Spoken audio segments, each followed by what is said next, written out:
Shalom a todos e bem-vindos ao canal Ouça a Torá. Vamos para o Midrash da Parashá Bo. A oitava praga, gafanhotos. Desde a primeira vez que Moshe e Aharon vieram ao faraó com a mensagem de Hashem para que ele libertasse os judeus, 7 pragas terríveis se abateram sobre o Egito, e cada vez, tão logo a praga terminava, o faraó se recusava a deixar os judeus saírem. Agora Moshe e Aharon vieram a ele pela 8ª vez com a advertência de outra punição, a praga dos gafanhotos. Quando os servos do faraó ouviram este aviso, eles se dirigiram ao faraó e suplicaram: quanto tempo mais o Senhor deixará que este homem faça problemas para nós? Prometa-lhe que deixará os homens judeus irem embora para servir a Hashem, mas mantenha as mulheres e as crianças no Egito para garantir que eles voltem. Então o faraó mandou chamar novamente Moisés e Arão e lhes perguntou: quem vocês querem tirar do Egito para servir a Hashem? Todos os judeus, responderam Moshe e Aharon. Homens, mulheres, crianças, nós levaremos nossos animais também. Nunca, gritou o faraó, não posso deixar que os homens vão. Posso deixar que os homens vão, mas com certeza não as crianças. Ficarão aqui para ter certeza de que os homens voltarão. Sei bem o que vocês querem. Vocês querem fugir do Egito para sempre, não apenas para oferecer sacrifícios. Nunca permitirei isto. Com essas palavras, o faraó mandou Moshe e Aharon embora. Então Hashem trouxe um vento muito forte que carregou gafanhotos para toda a terra do Egito. Havia tantos gafanhotos que já não se via mais o solo, não se via mais o sol. Os gafanhotos comeram tudo que eles encontravam pela frente. Eles comeram e comeram. Logo todas as árvores e todos os campos estavam completamente nus. Os egípcios ficaram amedrontados, não restou nenhuma vegetação. Nós morreremos de fome. Mas os gafanhotos não ficaram somente nos campos. Eles cobriram as paredes das casas dos egípcios aos montes, entrando pelas janelas, invadindo todos os lugares em busca de comida. Cada canto estava infestado dessas criaturas. O faraó viu que ele e seu povo morreriam de inanição e ficou com muito medo. Desesperado, chamou novamente Moshe e Aharon e disse: eu pequei contra Hashem e contra vocês, admitiu.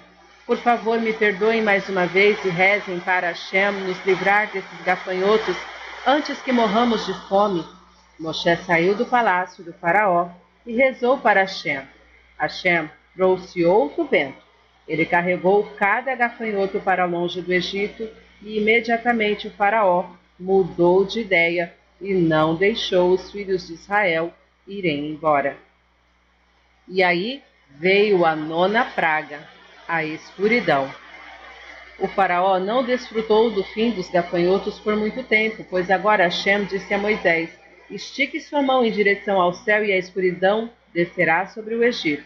Moisés obedeceu e a escuridão começou a cobrir toda a terra do Egito como uma coberta preta e pesada. Depois de 3 dias, a praga piorou. Hashem fez com que o nevoeiro preto ficasse tão espesso que os egípcios não conseguiam mais se mexer. Quem estava sentado não podia se levantar, quem estava de pé não conseguia se sentar, que estava presos na escuridão espessa e negra. Cada egípcio ficou congelado na posição que estava. Quando a grossa escuridão começou, os egípcios permaneceram imóveis por 3 dias. Enquanto isto, os judeus estavam livres para entrar nas casas dos egípcios sem serem incomodados. Não apenas havia luz onde eles viviam, mas sempre que um judeu entrava numa casa egípcia, ele era acompanhado por luz. Ele podia ver, enquanto os egípcios na mesma casa não.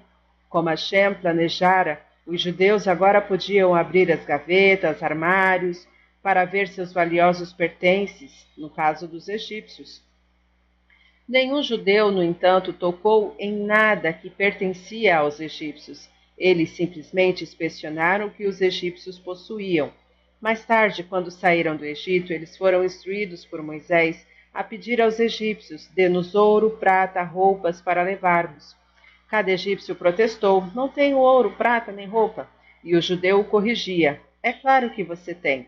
Vi ouro na sua gaveta de baixo e vi roupas atrás de sua cama. O egípcio era obrigado a admitir que o judeu estava certo, e assim cada egípcio deu a Bnei Israel tudo o que eles pediram. Algo mais aconteceu durante a praga da escuridão. Entre os judeus, haviam muitos que não acreditavam que Moisés e Aharon tinham realmente sido enviados por Hashem para libertar os judeus do Egito, e disseram que não acreditavam que algum dia sairiam desta terra, da terra do Egito. E mesmo se isso acontecer, certamente morreremos de fome no deserto. Preferimos ficar no Egito. Hashem puniu estes rechaim, estes perversos, que viviam entre os judeus. Eles morreram durante a praga da escuridão sem que os egípcios vissem, pois, do contrário, diriam: vem, esses judeus sendo mortos, eles são tão maus quanto nós. Quando a praga da escuridão acabou, o faraó mais uma vez chamou Moshe e Aharon, e ele disse: desta vez estou disposto a deixar que todos vocês saiam, homens, mulheres e crianças. No entanto, vocês devem deixar seus rebanhos e os seus gados aqui, pois precisamos deles. Moisés também falou: nós precisamos do gado também. Hashem quer que ofereçamos sacrifícios. Devemos levar todos os nossos animais conosco quando sairmos. O faraó gritou: saia daqui! Se ousar vir ao meu palácio novamente, o matarei. Moshe respondeu: não voltarei aqui. Estou avisando agora sobre a última praga. Hashem, ele próprio, descerá sobre o Egito no meio da noite e matará todos os egípcios que são os primogênitos de seus pais. Depois desta praga, você e seus servos virão até mim e me implorarão para irmos embora. Moshe deu um tapa no rosto do faraó. Desta forma, ele puniu o faraó por sua arrogante ameaça de matá-lo. Então, Moisés saiu. Antes da última praga começar, Hashem ordenou a Moisés e a Aharon ensinassem a Bnei Israel a primeira mitzvah. Moshe e Aharon então ensinaram aos judeus a mitzvah do Rosh Chodesh. Qualquer judeu que visse a lua nova no céu no começo do novo mês deveria ir até o Beit Din e relataria: eu vi a lua nova no céu. Então os juízes do Beit Din esperariam outro judeu chegar e afirmar a mesma coisa. Então eles perguntariam às duas testemunhas várias perguntas para se certificarem de que falavam a verdade. Se os juízes ficassem satisfeitos, eles declarariam: hoje é Rosh Chodesh, o começo de um novo mês. Hoje o Beit Din não tem o poder de estabelecer o novo mês de acordo com testemunhas que avistaram a lua nova. Em vez disso, nós temos um calendário fixo, onde o início de cada mês está marcado para nós. Mas, quando Mashiach chegar, os juízes do Beit Din novamente determinarão cada Rosh Chodesh de acordo com testemunhas que viram a lua nova. Hashem ordena a Bnei Israel cumprir 2 mitzvot antes de deixar o Egito. Somente então os judeus realmente mereceriam os grandes milagres com os quais Hashem os libertaria. Hashem pediu-lhes para realizar estas 2 mitzvot. Primeiro, cada família judia teria que oferecer um Korban Pessah, um sacrifício pascal. E 2, todos os judeus que não tivessem Brit Milá teriam de fazer Milá antes de comer o Korban Pessah. Hashem falou a Moisés que ordenasse aos filhos de Israel: 4 dias antes de Pessah, cada família judia comprará um cordeiro ou um bode jovem. Eles deverão manter o animal em sua casa por 4 dias. Na tarde do 4º dia, eles abaterão o animal como Korban Pessah, uma oferenda de Pessah. Porque dentre todos os animais Hashem escolheu um cordeiro como Korban de Pessah? O povo do Egito acreditava que os cordeiros eram sagrados. Eles rezavam para animais, especialmente para carneiros. Para mostrar aos egípcios que eles estavam errados, Hashem ordenou aos judeus abaterem cordeiros e os deuses egípcios. Ao cumprir esta mitzvah, os judeus provavam que confiavam em Hashem e que não acreditavam nos ídolos egípcios. Por que Hashem ordenou a Bnei Israel preparar cordeiros antecipadamente 4 dias antes de Pêssar? Primeiro, um animal é kasher para um corban somente se ele for perfeito, se não tiver nenhum defeito em seu corpo. Durante estes 4 dias, cada família amarrou seu cordeiro ao pé da cama e examinou o animal cuidadosamente para se certificar de que ele estava kasher para um corban. 2. Hashem ordenou aos judeus começar a mitzvah alguns dias antes para ganharem o mérito de serem redimidos do Egito. Imagine quanta coragem uma família judia precisava para pegar um cordeiro, o deus dos egípcios, prepará-lo para ser abatido como um corban. Os judeus tremeram só de pensar em como os egípcios ficariam furiosos quando descobrissem isso. Certamente eles iriam matar cada judeu, e mesmo assim todos os judeus escutaram Moshe. Cada família preparou um jovem cordeiro 4 dias antes de Pêssar. Hashem estava orgulhoso dos judeus. Ao cumprir esta mitzvah, eles mostravam que não acreditavam mais nos deuses egípcios e provaram que obedeciam a Hashem, mesmo quando achavam que isso poderia ser perigoso. Agora eles tinham o zehut, mérito, pelo qual mereceriam ser redimidos. Hashem falou para Moshe ordenar aos judeus, na tarde do 14º dia de Nissan, cada família baterá seu cordeiro.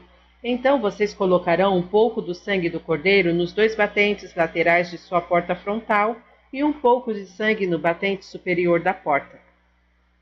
Hashem passará por sobre as casas dos egípcios no meio da noite de Pêssar para matar seus primogênitos. O sangue nas casas judias provará para Hashem que os judeus lhe obedeceram e cumpriram suas mitzvot. Assim ele terá piedade das casas judias e não matará ninguém dentro delas. Cada família judia assará seu cordeiro sobre um fogo aberto e o comerá durante a noite de Pêssar, juntamente com matzot e maror, ervas amargas. O maror lembrará vocês da escravidão dura e amarga no Egito. Cada pessoa deverá comer o corban Pêssar, estando completamente vestida e segurando seu bastão em sua mão, pronta para deixar o Egito. Hashem irá tirá-los do Egito nesta mesma noite, então estejam prontos.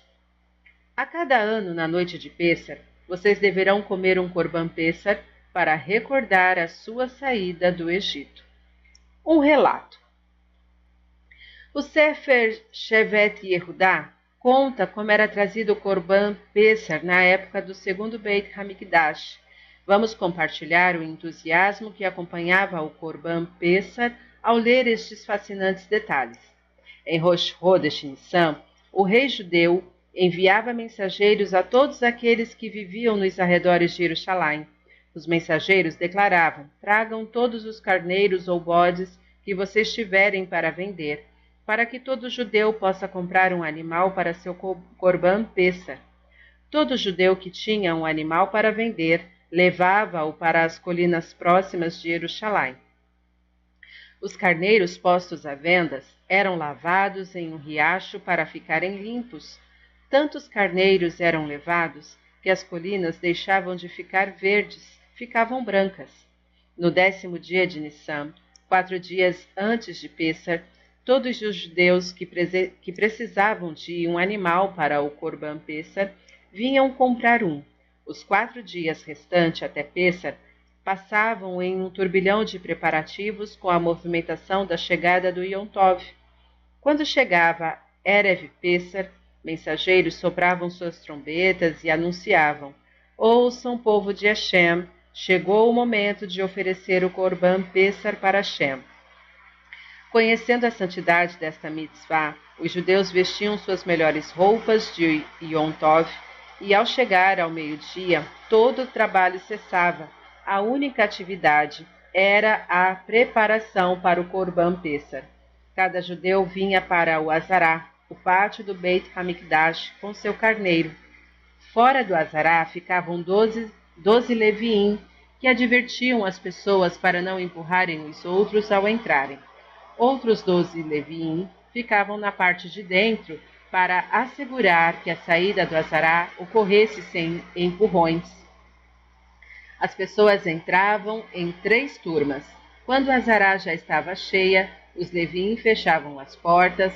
Aqueles que ficavam de fora tinham que esperar pela próxima turma. Todos os carneiros eram abatidos na Azará.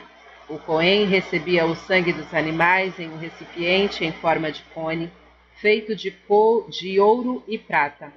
Este recipiente com sangue do Corban tinha de ser derramado na parede do Misbear. Centenas de milhares de recipientes com sangue precisavam ser levados para o Misbear em Erev Pessar, naquela única tarde. Qual seria a maneira mais rápida de o sangue chegar ao Misbear? Os coanins formavam uma fila desde a entrada da Azará até o Misbear. Com sua mão direita, o Cohen, no começo da fila, passava o cone com sangue para o outro Cohen ao seu lado, que entregava o cone ao Cohen ao seu lado, e assim continuava até o cone chegar ao Cohen próximo do Misbear. Então, com sua mão esquerda, ele passava o cone vazio de volta para o Cohen ao seu lado, e assim o cone ia passando até chegar novamente ao começo da fila. Cada um dos coanins na fila passava os cones cheios com sua mão direita em direção ao Misbear, e os cones vazios com sua mão esquerda de volta para o começo da fila. Havia várias filas de coanim. Uma fila usava somente cones de prata e a seguinte cones de ouro. Era tão bonito, você precisava ver quão rapidamente os cones se moviam pela fila em direção ao Misbear e depois voltavam. Os cones pareciam flechas de ouro e prata voando pelo ar. Agora você sabe como os coanim conseguiam oferecer o sangue de tantos korbanot em uma única tarde. É claro que um revezamento assim tão rápido de cones não poderia ter sido alcançado sem um treino anterior. Os coanim começavam a treinar 30 dias antes de Pessah. 2 coanim com trombetas de prata ficavam em um lugar mais alto na Azará. Eles tocavam as trombetas de prata toda vez que uma das 3 turmas começava a oferecer seus korbanot. Este era o sinal para os Leviim iniciarem a recitação do Halel, acompanhados de seus instrumentos musicais. Os judeus diziam o Halel junto com o Leviim. Depois que os carneiros eram abatidos, as pessoas tiravam a pele deles, haviam ganchos especiais de ferro nas paredes, onde os animais eram pendurados para esfolamento. Depois os coanim ofereciam algumas partes dos carneiros no Misbear. Cada judeu levava seu carneiro para assá-lo em casa. A maioria dos fornos para assar era colocada na porta da frente das casas para divulgar a mitzvah. A oferenda de Pessar era comida em Jerusalém, naquela noite pela família ou grupo que havia se reunido para fazer este corban, em meio à recitação do Halel e de louvores para Hashem. Durante a noite de Pessah, os portões de Jerusalém permaneciam totalmente abertos, pois havia muitas pessoas entrando e saindo. As vozes dos judeus louvando a Hashem podia ser ouvida de longe. Que Mashiach chegue muito em breve, para que todos nós possamos participar da celebração do Corban Pessah em Jerusalém novamente. Hashem disse a Moshe para ordenar a Bnei Israel que deveria guardar a festa de Pessah anualmente por 7 dias. O primeiro dia é Yom Tov e o 7º dia é Yom Tov. Os 5 dias intermediários são Hol HaMoed. Durante esta época, eles não poderão comer nenhum hametz, massa fermentada, e suas casas deverão estar limpas de todo hametz. Na primeira noite de Pessah, é uma mitzvah comer matzá e relatar sobre Yetziat Mitzrayim, como Hashem nos tirou do Egito. Cada pai judeu deve contar isso aos seus filhos, de modo que os eventos de Yetziat Mitzrayim jamais sejam esquecidos. De fato, a cada ano, desde que fomos libertados do Egito, os pais contam a seus filhos sobre Yetziat Mitzrayim, sentados ao redor da mesa do Seder, cercados pela atenção ávida de seus filhos, os pais relatam os milagres da saída do Egito com detalhes. Esta é uma mitzvah importante e preciosa, e quanto mais a pessoa relata sobre isso, maior a mitzvah. Nossos sábios explicam, durante a noite do Seder, quando a família está sentada ao redor da mesa e relata sobre a saída do Egito, Hashem reúne todos os anjos no céu e lhes diz: Vamos agora ouvir como meus filhos contam sobre a redenção do Egito. Todos os anjos se reúnem e ouvem. Os anjos ficam felizes, pois, quando os judeus foram tirados do Egito, foi como se Hashem também tivesse sido redimido. Quando Bnei Israel sofre, é como se Hashem estivesse sofrendo também. Os anjos também começam a louvar a Hashem pelos milagres que ele realizou durante a saída do Egito. Eles exclamam: Vejam, que povo sagrado Hashem tem na terra. A Torá chama a noite do Seder de a noite protegida, já que Hashem designou esta noite como uma noite de milagres para os tzadikim em todas as gerações. Quais milagres? Alguns dos milagres que ocorreram na primeira noite de Pêssar foram: Abraham lutou contra 4 reis que haviam aprisionado Lot e ele venceu a guerra. Durante a época do rei Hisquiarro, um anjo de Hashem matou o exército assírio que estava prestes a guerrear com os judeus. Isto ocorreu na primeira noite de Pêssar. Daniel foi jogado na cova dos leões e foi salvo deles durante esta noite. Durante a noite de Pêssar, o rei Ahasverosh não conseguiu dormir. Ele pediu que lessem seu diário para ele e foi assim que a história de Purim teve um final feliz. Durante esta noite, Hashem realizará futuramente muitos milagres através de Eliarro e Mashiach no final do exílio. Os judeus concordaram em fazer a Brit Milá e ofereceram o Corban Pêssar. Quando os egípcios descobriram que Bnei Israel iriam abater os cordeiros, seus deuses, eles ficaram furiosos. Todos eles se reuniram para matar os judeus, mas Hashem realizou um milagre e nenhum egípcio foi capaz de machucar um judeu. Nossos sábios explicam: sabia que o Shabat anterior a Pêssar tem um nome especial? Shabat Agadol, o grandioso Shabat. Há várias razões por que ele recebeu este nome. Eis algumas delas. Primeiro, Hashem miraculosamente salvou os judeus das mãos dos egípcios que queriam matá-los. Como foi no Shabat antes de Pêssar que ocorreu este grande milagre, nós o chamamos de Shabat Agadol, o grandioso Shabat, para nos lembrarmos deste milagre para sempre. 2. Outro evento que aconteceu nesse Shabat, quando os egípcios viram que os judeus haviam pego cordeiros para seus sacrifícios de Pêssar, eles lhes perguntaram: por que vocês estão preparando estes cordeiros? Os judeus responderam: Hashem em breve trará sobre o Egito a praga da morte dos primogênitos, e ele nos ordenou oferecer sacrifícios de Pêssar para que sejamos salvos desta praga. Quando os primogênitos egípcios escutaram isso, eles foram até seus pais e até o faraó e exigiram: libertem os judeus, nós não queremos ser mortos em uma praga.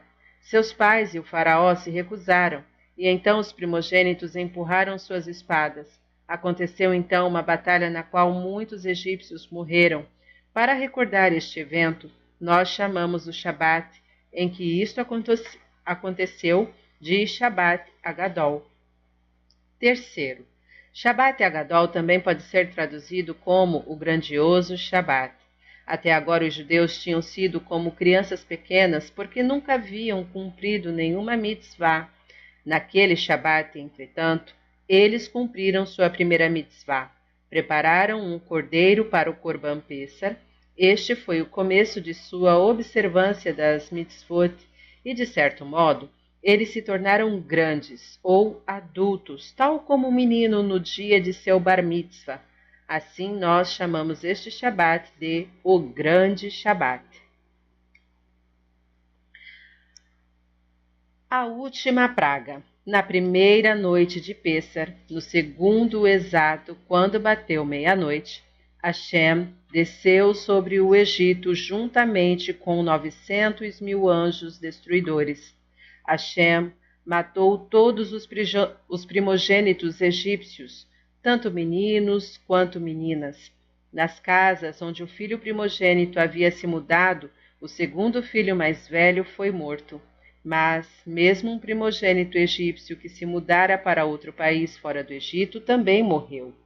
Os primogênitos dos animais também morreram, porque os egípcios rezavam para eles. Caso eles não tivessem morrido, os egípcios poderiam dizer: nossos deuses, os animais, trouxeram esta praga. Hashem também quebrou as imagens dos ídolos egípcios. Ao entrarem em seus templos na manhã seguinte, os egípcios viram que todos os ídolos de metal haviam derretido, os de pedra estavam quebrados e os de madeira apodrecidos. Quando Hashem passou sobre as casas dos egípcios e matou seus primogênitos, ele pulou todas as casas dos judeus. Enquanto matava os primogênitos egípcios, Hashem curava os judeus das dores de suas milot, para que se sentissem bem novamente. Não pense que um primogênito egípcio que se escondesse na casa de um judeu escaparia desta praga. Mesmo se ele dormisse na mesma cama com um primogênito judeu, o egípcio era morto e o judeu não. Naquela noite, o faraó foi dormir como de costume. No meio da noite, ele foi acordado por gritos e lamentos por todo o palácio. As esposas do faraó, os nobres e os servos encontraram todos os seus primogênitos mortos. Quando o faraó viu os mortos por toda parte, ele soube que desta vez tinha que agir imediatamente. Chamem Moshe e Aharon agora mesmo, ele gritou. Tomado pelo pânico, eles devem tirar todos os judeus daqui. O faraó temia por sua própria vida também. Ele próprio era um primogênito. Seria ele o próximo a ser atingido pela praga? Esta noite foi muito estranha. Estava claro como o dia. Hashem clareou a noite de modo que todos pudessem ver nitidamente sua punição sobre os primogênitos. O faraó estava desesperado para encontrar Moshe e Aharon, mas onde eles viviam? O faraó não fazia ideia. Ele e seus servos começaram a bater nas portas de todas as casas judias. Onde posso encontrar Moshe e Aharon? O faraó perguntava em cada porta: preciso falar com eles agora. Os judeus não podiam acreditar no que viam. Aqui estava o rei do Egito, no meio da noite, indo de porta em porta para encontrar Moshe. As crianças judias decidiram se divertir às custas do faraó. Moshe mora aqui, falava uma criança. Não é ali, dizia a outra. Levou muito tempo até que o faraó encontrasse a casa certa. O faraó suplicou a Moshe: leve todos os judeus de uma vez, homens, mulheres, crianças, seus animais também. Você me disse que somente os primogênitos morreriam, mas não há uma casa egípcia que não tenha um morto dentro dela. Por favor, reze para Hashem para que eu não morra também. Eu sou um primogênito e estou com muito medo que Hashem me mate. Moshe respondeu: nós não sairemos do Egito no meio da noite como ladrões. Iremos amanhã pela manhã. Na manhã seguinte, Bnei Israel, homens, mulheres, meninos e meninas, deixaram a terra do Egito. A eles se juntaram Erev Rav, um grande grupo de egípcios que ficaram tão impressionados depois de verem as 10 pragas que decidiram se tornar judeus e seguir Bnei Israel. Os filhos de Israel haviam preparado massa para ser assada e levada na viagem, mas os egípcios os pressionaram tanto para partirem logo que os judeus não tiveram tempo de deixar a massa crescer o suficiente para ser assada e virar pão. Assim, eles levaram com eles uma massa crua, que não fermentou. Mais tarde ela ficou assada pelo sol e virou matzá. Os judeus também levaram em suas próprias costas a matzá e o maror que sobraram de sua refeição de Pêssar. Eles não quiseram colocar estas sobre seus jumentos, mas preferiram carregá-las consigo de tanto que eles apreciavam e amavam as mitzvot de Hashem. Antes de Bnei Israel partir, Moshe lhes ordenou: peçam ouro e prata a seus vizinhos egípcios. Os judeus pediram os objetos de valor de seus vizinhos e os egípcios lhe deram tudo o que pediram. Moshe adiou a mitzvah de pedir ouro e prata aos egípcios. Ele estava ocupado com 2 outras mitzvot que o impediram de se tornar um homem rico, como o restante de Bnei Israel. Explicação dos nossos sábios. Primeiro, ele cortou e recolheu madeira de Chitim. Quando nosso patriarca Yaakov foi para o Egito, ele plantou cedros ali, porque ele sabia que um dia os judeus precisariam de sua madeira para construir o Mishkan. Agora Moshe estava recolhendo toda essa madeira de cedro. Os tzadikim dentre Bnei Israel a carregaram para fora do Egito. Esta madeira foi usada para as vigas do Mishkan. 2. Moshe sabia que Bnei Israel prometeram a Yosef levar seus ossos quando saíssem do Egito. Moshe queria cumprir esta promessa, mas ele tinha um pequeno problema. Onde Yosef estava enterrado? Moshe não sabia, pois Yosef fora enterrado cerca de 60 anos antes de ele nascer. Mas Moshe encontrou uma senhora muito idosa, Serar, a filha de Asher ben Yaakov, que revelou a Moshe: eu sei onde os egípcios enterraram Yosef. Eles puseram seu corpo em um caixão de metal e o afundaram no rio Nilo. Venha, eu lhe mostrarei o local onde foi afundado o caixão de Yosef. E Serar levou Moshe até lá. Moshe pegou uma placa de ouro e escreveu nela: Ale Shor, levante-se, touro, porque Yosef é comparado na Torá a um touro forte. Hashem realizou um milagre e o pesado caixão de ferro flutuou sobre a superfície do rio. De acordo com outra opinião de nossos sábios, Yosef foi enterrado no cemitério dos reis egípcios. Quando Moshe foi até este cemitério, ele viu filas e filas de caixões e não sabia qual deles era o de Yosef. Hashem, no entanto, fez com que o caixão de Yosef se balançasse miraculosamente. Assim, Moshe pegou-o e o entregou a Bnei Israel para ser levado com eles para o deserto. Na verdade, Moshe não recolheu ouro e prata dos egípcios, mas você acha que ele permaneceu pobre? Não, pois Hashem lhe retribuiu de uma maneira diferente. As luhot e as tábuas que ele deu a Bnei Israel no Har Sinai foram talhadas em safira, uma pedra preciosa. Quando Moshe talhou as segundas luhot, Hashem lhe deu toda a safira que restou, depois que as tábuas ficaram prontas, e Moshe se tornou um homem rico. Hashem concedeu grande honra a Moshe por ele ter cuidado do caixão de Yosef. Você sabe quem enterrou Moshe depois que ele morreu? A resposta é que não foi nenhuma pessoa, foi Hashem, ele próprio. Porque Moshe, o maior de todos os judeus, cuidou para que Yosef tivesse um enterro adequado, Moshe foi enterrado pelo maior de todos, Hashem, ele próprio. Esta foi a grande honra concedida por Hashem a Moshe. O Midrash nos conta: os egípcios eram feiticeiros fantásticos. Com sua magia, eles sabiam como impedir que qualquer pessoa saísse do Egito sem permissão. Em cada portão do Egito havia cães esculpidos em ouro. Estes cães de ouro começavam a latir assim que algum escravo tentava escapar do Egito. Eles lançavam um feitiço sobre o escravo fugitivo, de modo que ele era mantido dentro dos limites do país. No entanto, quando Hashem tirou Bnei Israel do Egito, ele anulou toda a magia. Nenhum dos cães sequer moveu sua língua contra Bnei Israel. Os judeus saíram livremente. Hashem ordenou a Moshe que instruísse Bnei Israel em 2 mitzvot que os ajudariam a recordar para sempre como Hashem os tirara do Egito.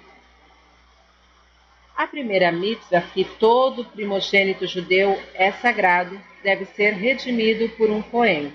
Como Hashem salvou da morte todos os primogênitos judeus do Egito, ele decretou que cada judeu é sagrado e lhe pertence.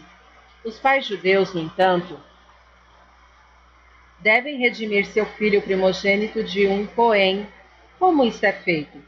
Os pais do primogênito pagam ao cohen com dinheiro ou com um objeto que valha 5 selaim, cerca de $107 ou R$ 227, mas poderia ser mais ou menos do que isso dependendo do valor da prata na época. 30 dias depois do nascimento do bebê.